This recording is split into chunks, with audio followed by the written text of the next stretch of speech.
Pozdravljeni! Strani enega izmed gledalcev kanala je prišla zanimiva pobuda, dobro vprašanje namreč, kakšna je prednost, ki jo mat barva daje bolidu Formule 1.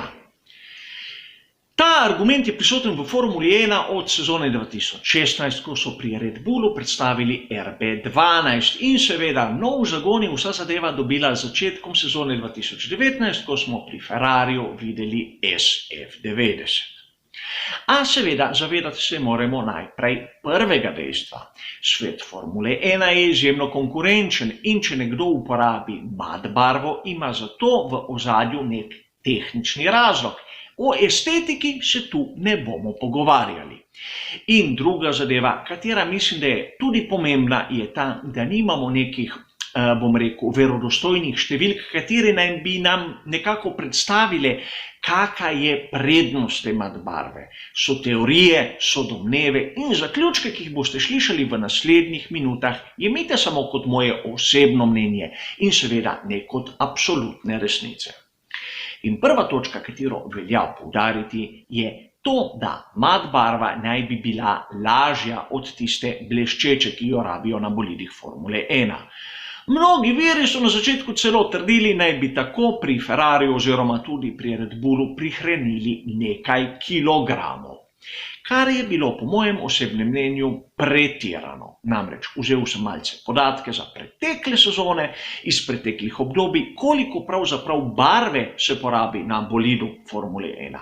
In nekje dobil verodostojne kolikor toliko podatke, da pri McLarenu, ko so imeli tisto kromirano srebrno barvno shemo, so od sezone 2006 do 2008 porabili manj kot 3 kg barve. V celoti govorim.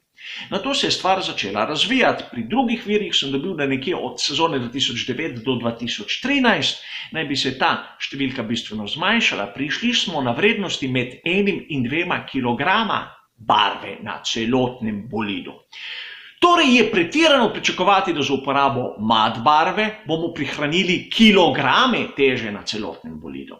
In tudi Mattia Binotto pri predstavitvi Ferrarija je v enem izmed intervjujev povedal, da za mat barvo naj bi prihranili nekaj 100 gramov teže in ne kilogramov, da smo si na jasnem.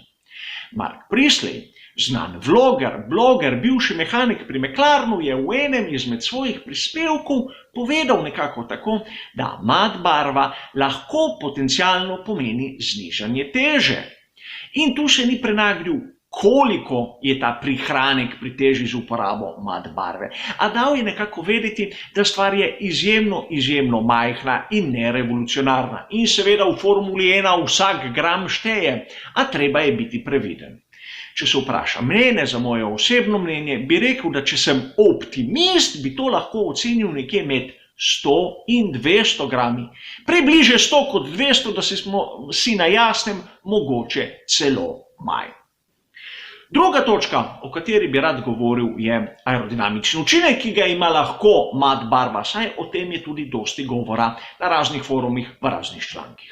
Govori se o tem, naj bi imela mat barva višji zračni upor, da bi drugače delovala na tisti mejni pas zračnega toka, ki gre takoj ob šasiji bolida Formule 1 in tako naprej. Tu bi rad poudaril eno moje videnje, eno moje osebno mnenje okrog vse te zadeve. Prvič, dvomim, da bi nekdo na bolid Formule 1 nanašal zadevo, katero bi povzročala višji zračni upor. Mislim, smo v Formuli 1 na zračni upor, se pazi. Druga točka, na katero moramo biti pozorni, je velika razlika med bolidom Red Bulla in Ferrarija. Naprimer, pri Red Bullu vidimo, da so tudi sponzorski napisi mat. Pri Ferrariju so bleščeči. In vkolikor lahko nekako predvidevamo, da bi imela mat barva drugačen zračni upor, a si ne mislimo, da je malce nelogično, da naprimer na zadnjem aerodinamičnem profilu, kjer je zračni upor oziroma upor, ki ga dobi tisti laminarni zračni tok, izjemnega pomena, imajo dele, kjer je bleščeča površina, kjer naj bi bil ta zračni upor manjši, in mat površina, kjer naj bi bil večji. Meni se mi zdi to izjemno, izjemno nelogično in mislim, da je zračni upor, ki ga nudi mat barva, pravzaprav nekje primerljiv s tistim bleščeče barve. Zato je ta argument rahlo na trhlih nogah. In tretja točka, katera se mi zdi pa zanimiva, katero sem zasledil v nekaterih forumih, je ta, da mat barva bi čisto drugače delovala, bom rekel, na umazanijo, katera se prilepi na bolid Formule 1 tokom dirke. Namreč jasno je lahko vsakemu navdušencu Formule 1, da pnevmatike, ko se obrabljajo, razne delce puščajo na progi. To je znano dejstvo, vidimo tudi na fotografijah. In mnogokrat tudi opazimo, da se ti delci prilepijo na sam bolid. Nič novega boste rekli, a zamislimo si to dejstvo. Sodoben bolid Formule 1 je izjemno pod učinkom raznih zunanjih dejavnikov. Vidimo že, kakšne težave so pri samem prehitevanju bolida, kako vsak vrtinec vpliva na učinkovitost bolida. In iz tega vidika lahko sklepamo, da tudi ti razni delci, ki si prilepijo na šasijo, na, bom rekel, tudi druge aerodinamične površine, vplivajo seveda negativno na aerodinamični učinek bolida. In če imamo barvo, katera prepreči, da se ta umazanija prime na samo površino, je seveda v zaključnih fazah dirke to velika prednost za določen bolid. In to je verjetno ena izmed točk, katerokrat se malo manjkrat omeni, a mislim, da je tudi izjemno verjetna kot prednost pri uporabi mat barve, če seveda drži. In seveda, treba je poudariti še eno dejstvo. Govoriš o tem, da imajo mat barvo pri ekipi Red Bull, da jo bojo imeli tudi v letošnji sezoni pri ekipi Ferrari, ampak smo prepričani, da ni neka izmed ekip to mat barvo uporabljala tudi v vmesnem obdobju. Spomnimo se Renaulta RS17 iz sezone 2017. Njihova barvna shema je bila črna in tista rahlo oranžno-rumena barva, in če pogledate malce bolj od strani, vidite, da tudi tista barva je bila rahlo mat.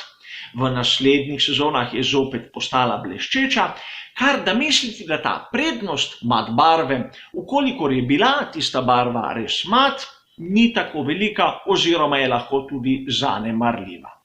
V glavnem menim, da okrog mat barve absolutno več govora kot učinka, a videli bomo v sezoni 2020, če bo še kdo drugi posnemal ta trend, ki so ga začeli v Red Bullu, nadaljevali v Ferrariju. In treba se zavedati tudi to, da ekipe imajo zunanje dobavitelje, ki jim dajo ta material kot so barve, tako da če si bodo želeli, bodo imeli na razpolago tudi to tehnologijo pri ostalih. Toliko o tem, to so tiste 3 točke, katere mislim, da so glavne pri tem argumentu. Ukolikor ima kdo še kaj za dodati, prosim. Drugače pa hvala za vašo pozornost in nasvidenje.